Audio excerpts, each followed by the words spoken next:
حي على الفلاح.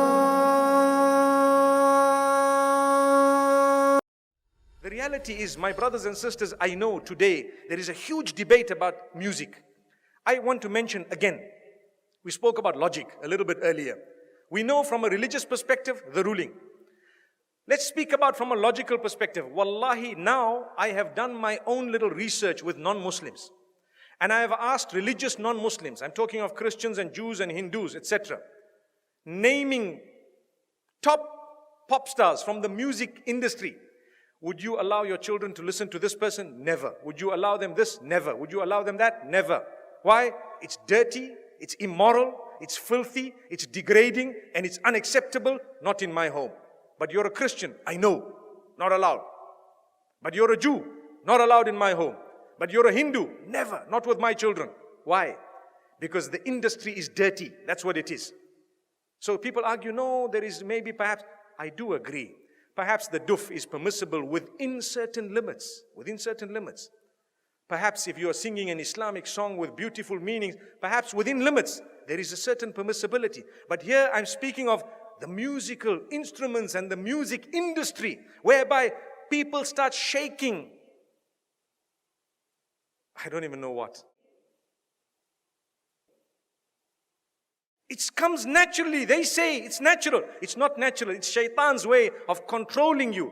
You listen to the beat continues. You start tapping your finger, you start moving your head. A little while later, you start moving the top of your body, and a little while later, you start moving the bottom of it.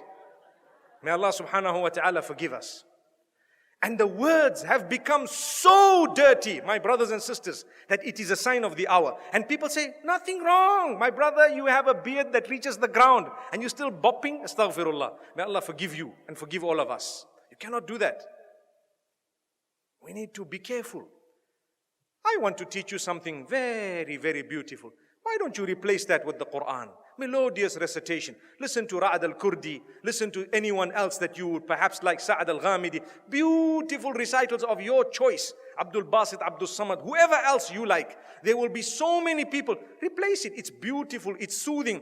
Go onto YouTube and check how the non-Muslims reacted to a survey or a little test, an experiment that was done where they were told to listen to this Quran without knowing it's the Quran and comment about it. Wallahi, now in Europe, the test was done recently and a lot of them say, it's so calm, it's so cool, it's so soothing. I feel spiritual. Go and listen to the answers. It's there live for everyone to see.